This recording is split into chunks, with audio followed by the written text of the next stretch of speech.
Hitler की कुंडली का जो प्रिडिक्शन जो और एस्ट्रोलॉजर करते हैं वो ज्यादातर दो ही भाव पकड़े रहते हैं। तीसरा भाव पराक्रम का और सप्तम भाव जहां मंगल वो मेष में सूर्य के साथ बैठा हुआ। और ये सारे एस्ट्रोलॉजर सिर्फ सप्तम और तीसरे भाव को ही रटते रहते हैं। ये भूल जाते हैं कि किसी भी कुंडली के अंदर जो बहुत इंपॉर्टेंट ग्रह है वो है चंद्रमा और राहु। अगर इनकी प्लेसमेंट जरस भी गड़बड़ाई तो अच्छे अच्छे राजयोग सब जो है ध्वस्त हो जाएंगे, है ना। ये पराक्रम से बहुत बलवान कुंडली है। बस पराक्रम का सदुपयोग क्यों नहीं हो पाया हिटलर के द्वारा। ये जो राहु की दृष्टि यहाँ गई के ऊपर इल्जाम देखे कितने बड़े बड़े हैं। ज्यूस की 60 लाख लोगों की हत्या का इल्जाम ज्यूस है। 1,93,00,000 सिविलियन और प्रिजनर ऑफ वॉर यूरोप में मरे इनकी वजह से। 2,87,00,000 सिपाही मरे। और वर्ल्ड वॉर सेकंड में जो आम नागरिक मरे युद्ध के चक्कर में, उसको तो ये बोला जाता है हिस्ट्री में deadliest conflict in the history है वो।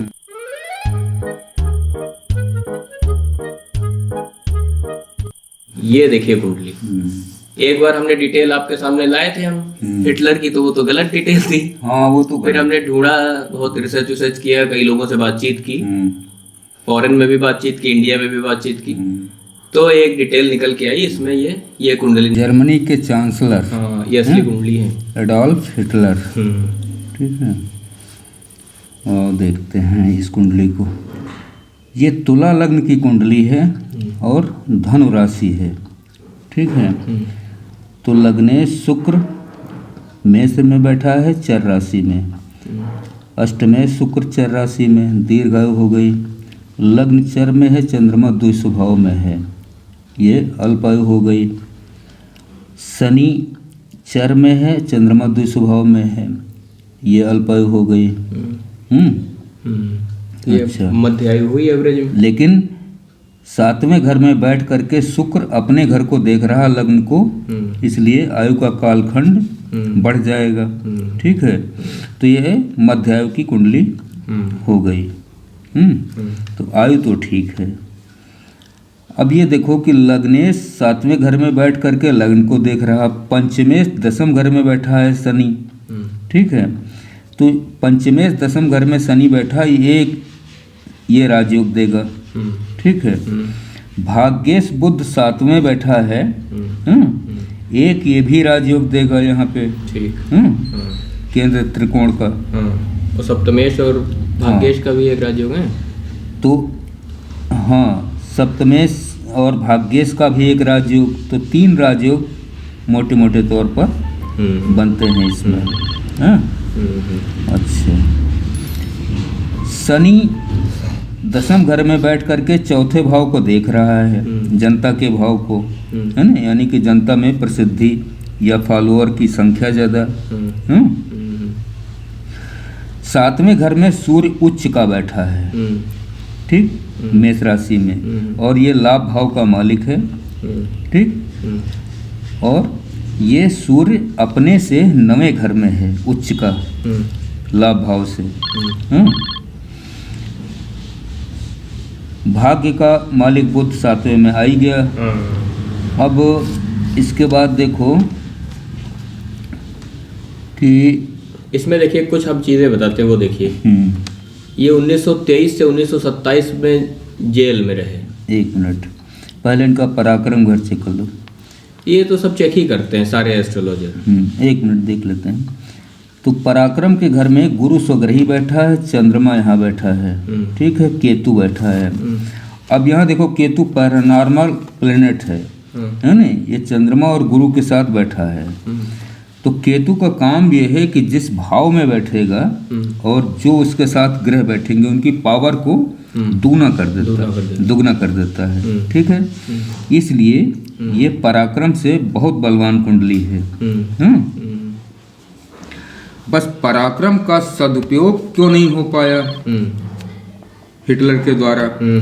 ये जो राहु की दृष्टि यहाँ गई, अच्छा, है ना, चंद्रमा गुरु और केतु पर, तो इसने क्या किया कि इनके माइंड को, मन को कंसंट्रेट नहीं होने दिया, है नहीं, सही जगह पे है, सही जगह पे। मतलब ये गज केसरी भंग है। हाँ, एक तरह से वो गज केसरी जो यहाँ तीसरे घर में बन रहा है तो वो भंग है। तो जब सीधी सी बात है कि जब मन के अंदर एक क्लियर कट आइडिया नहीं होगा कि हमें क्या करना है, हाँ, सही, तब फिर समस्याएं खड़ी होंगी, प्रॉब्लम आएंगी। तो अच्छा, ये जो है 1921 में नाजी पार्टी के लीडर बन गए थे। 1921 में, हाँ, यानी चंद्रमा की महादशा, हाँ, 1913 से 1923 तक थी। और उसी 1921 के बाद ही 23 से फिर ये जेल चले गए। 5 साल के लिए कारावास हो गया था इनको। हाँ, वो तो मंगल के कारण है यहाँ। अच्छा, शनि की दृष्टि यहाँ आ रही है, और मंगल अपने घर में बैठा है, शुक्र यहाँ बैठा है, सूर्य भी यही है। और 1 2 3 4 5 केतु की भी दृष्टि आ रही, तो वो बंधन योग एक तरह का शुक्र पे आ गया, लग्न पे। इस कारण ये जेल में रहे। और फिर 1933 में फिर ये चांसलर अपॉइंट हो गए नाजी पार्टी के, है ना। वहाँ पे इलेक्शन वगैरह हुए, और उसके बाद फिर 1933 से 1939 में एक काम इस आदमी ने बहुत ही तगड़ा किया। जो फर्स्ट वर्ल्ड वॉर में इकोनॉमिकली जो जर्मनी खराब हो गया था, उसकी इसने रैपिड इकोनॉमिक रिकवरी की थी। अच्छा, फर्स्ट इनके बारे में हमने 2-3 चीजें डिस्कवर की कि इनके ऊपर इल्जाम देखे कितने बड़े बड़े हैं।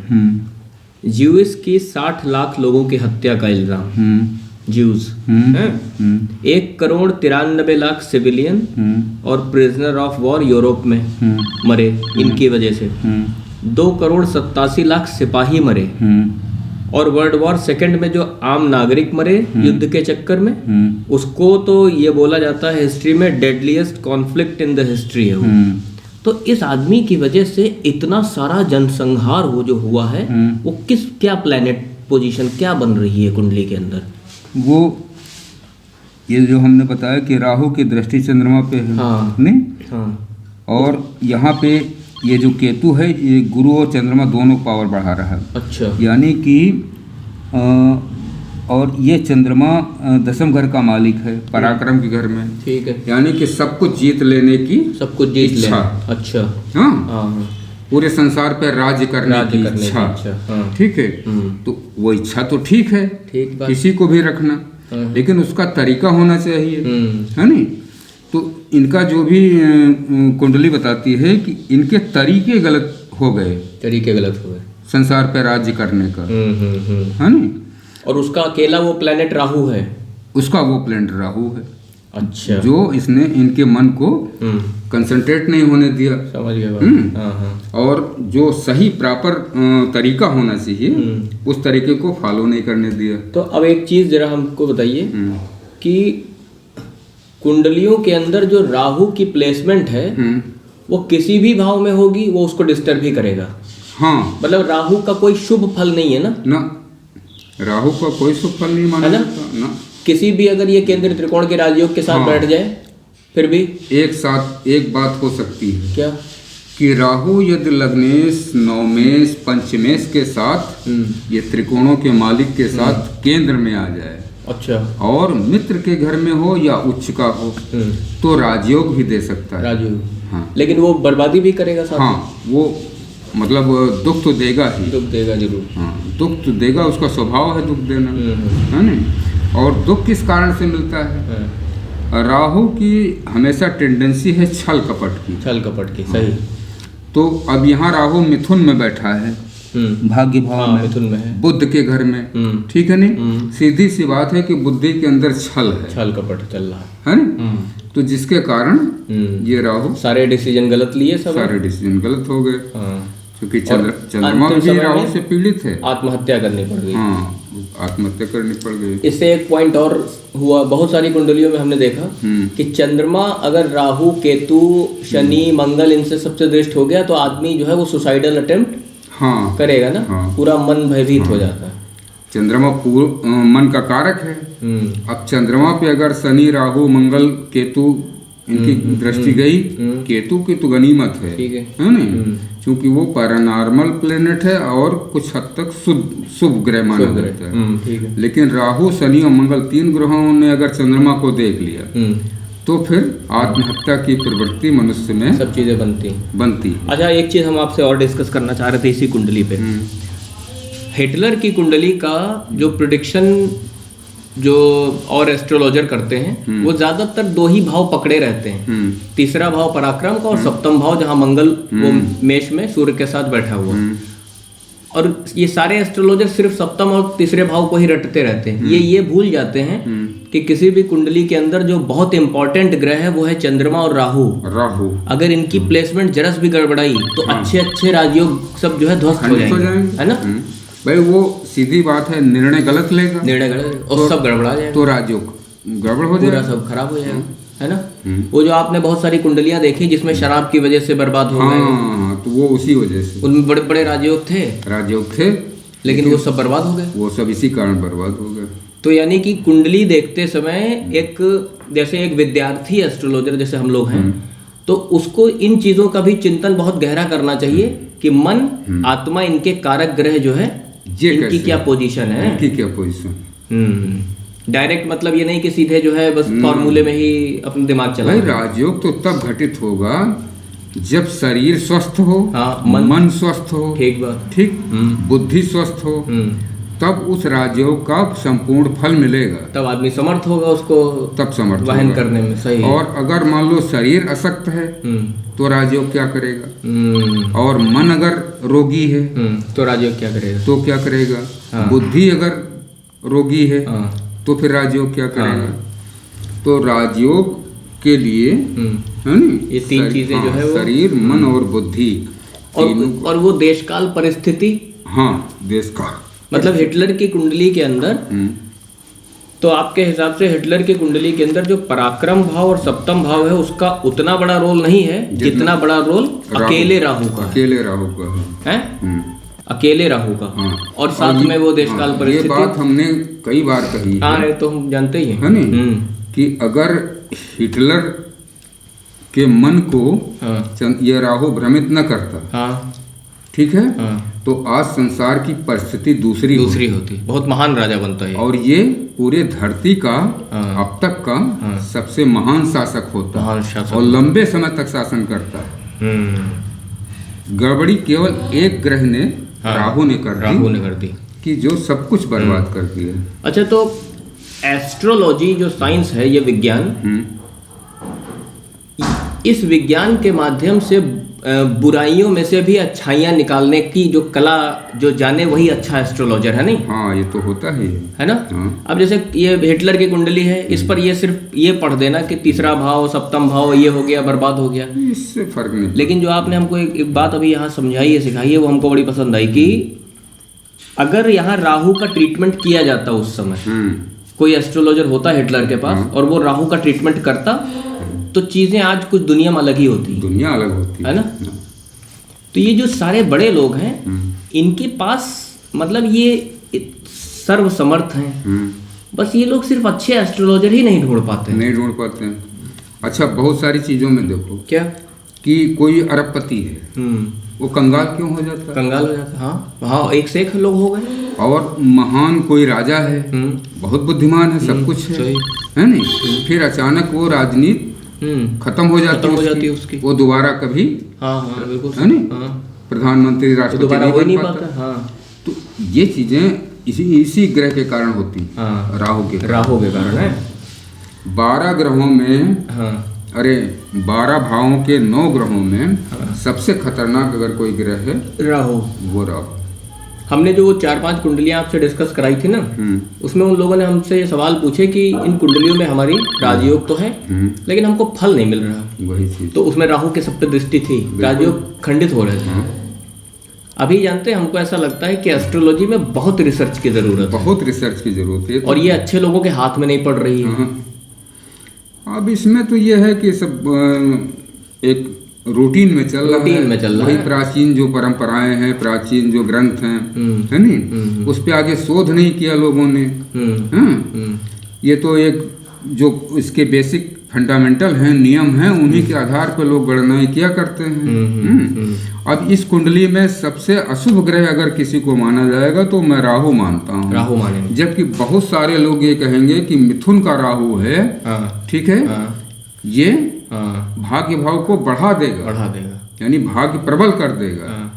कैसे प्रबल कर, अगर ये प्रबल कर देगा तो ये चंद्रमा को बेकार नहीं करेगा। हाँ, नहीं तो एक चीज और भी यहाँ है, जैसे कहे कि भाग्य को बढ़ा देगा। अब भाग्य में क्या है ये कैसे पता चलेगा, बुराई है कि अच्छाई है? हाँ, वो तो पीछे छुपा है ना। वो तो पीछे छुपा तो है। अगर इसने कहीं बुराई बढ़ा दी तो बुराई बढ़ जाएगी। बुराई बढ़ जाएगी। यानी कि अभी एक सब्जेक्ट है जो इस एस्ट्रोलॉजी से जुड़ा है, इस एस्ट्रोलॉजी के पीछे बैठा हुआ है। और एक चीज इसमें जो है क्या, कि सबसे जो बड़ी चीज है इसी कुंडली में, इसी कुंडली क्या है कि लग्न के 7वें घर में सूर्य उच्च का, ठीक, मंगल स्वग्रही, मंगल स्वग्रही है, ठीक, स्वग्रही, केतु की दृष्टि और शनि की दृष्टि, ठीक, शनि की नीच की दृष्टि पड़ेगी, नीच की।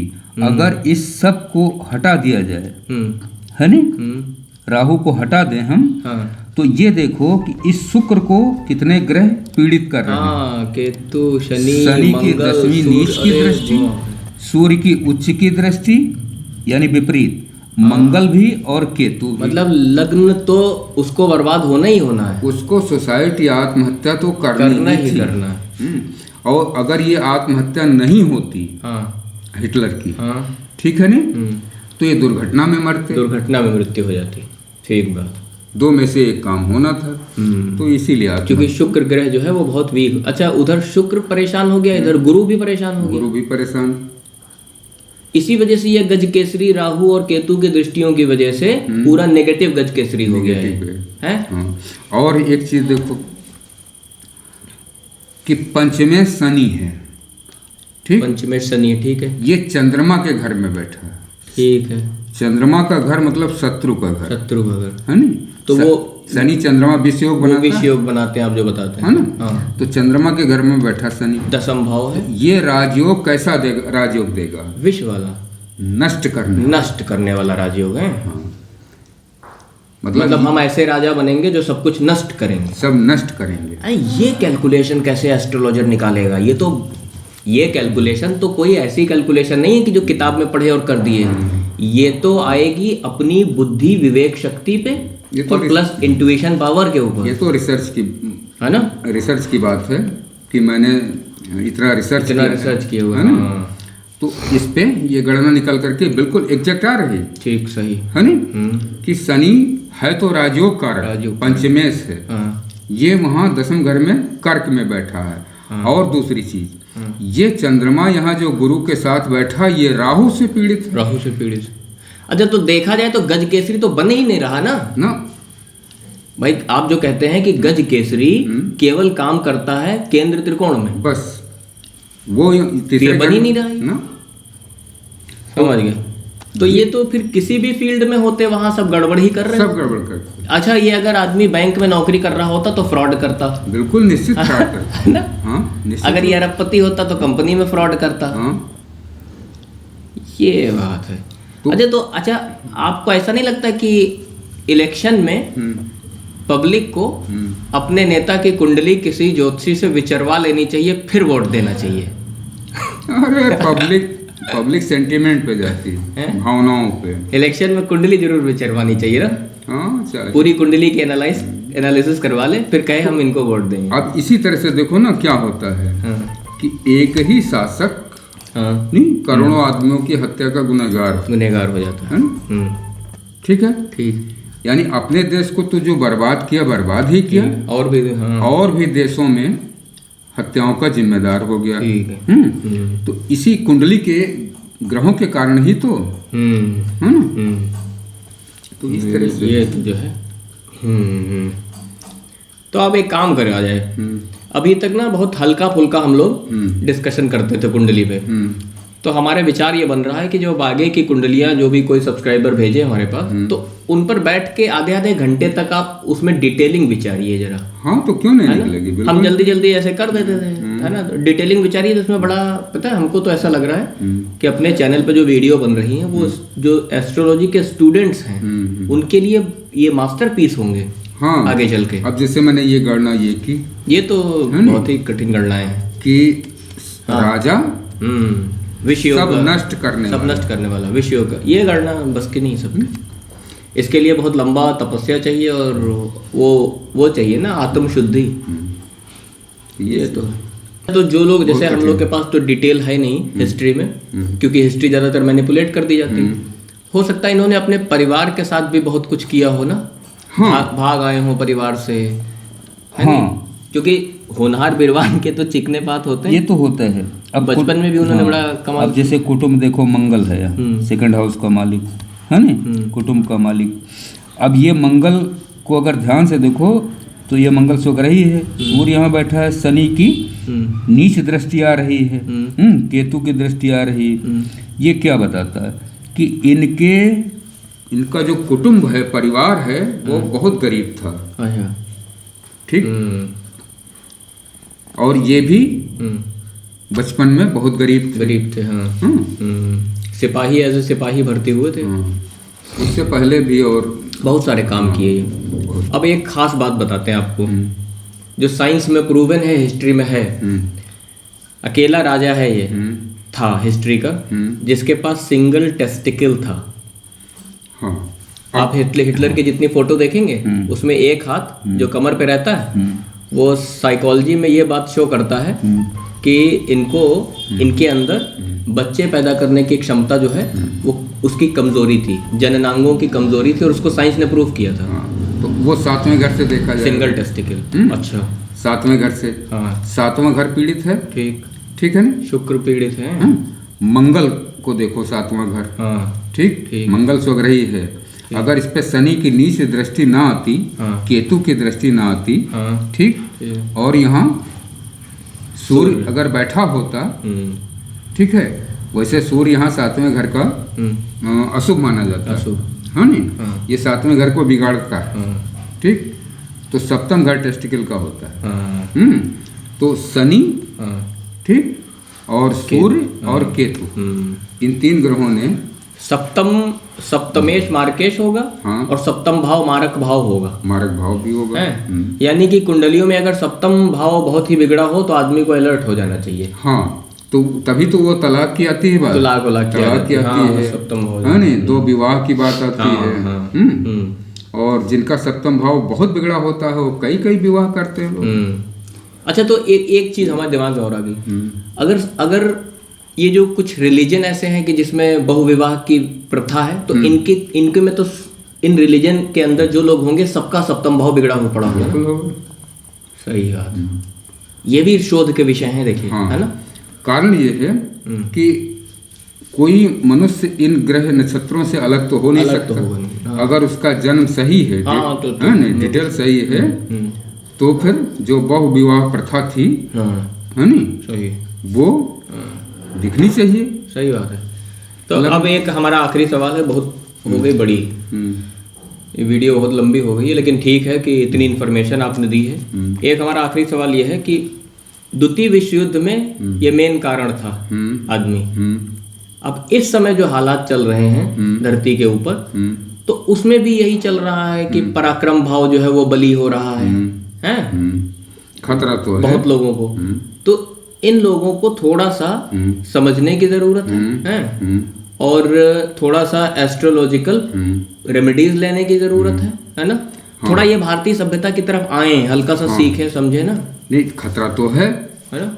देखो, क्योंकि पराक्रम बढ़ेगा। हाँ। तो वो पूरे संसार में 200-250 जो भी देश हैं, है ना, इसमें से अगर 4 राष्ट्रपतियों का ही पराक्रम ताकतवर होगा तो आपस में टकराएंगे वो, है ना। वही हो रहा, टकराएंगे तो युद्ध होंगे। आपने उस दिन जो उनकी कुंडली पढ़ी थी, जेलेंस्की की और उनकी व्लादिमीर पुतिन की, वही हो रहा है, पराक्रम टकरा रहा है आपस में।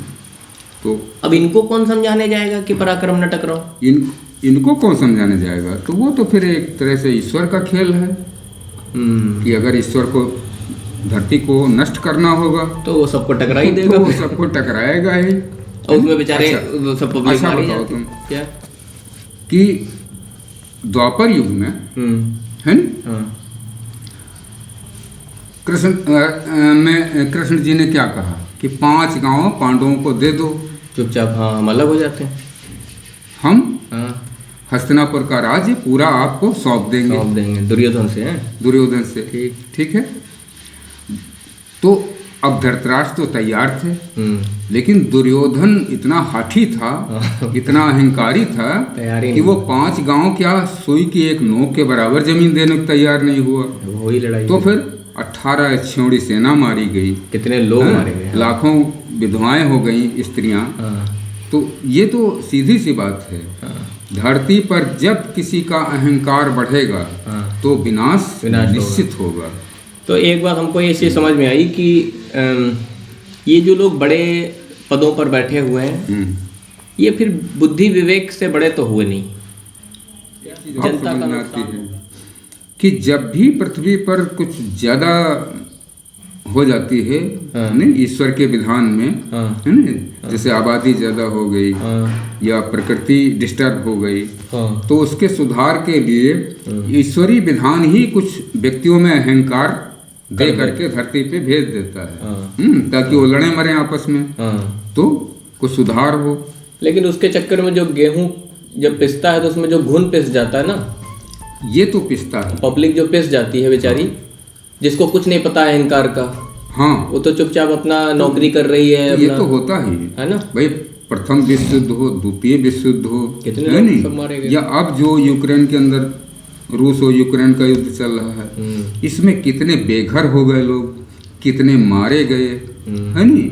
और जब ये अभी तो सब इधर उधर तितर बितर है, जब ये अपने घरों को वापस आएंगे तो घर में कुछ बचा नहीं, सब टूट फाट गया, सब गिर गए। अच्छा, जितना पिछले 30-40 साल में बनाए सब बर्बाद हो। तो अब ये सोचो कि जो आधी आयु पार कर चुके होंगे परिवार, अब वो फिर से घर कैसे बनाएंगे, है ना। अर्थव्यवस्था चौपट हो गई।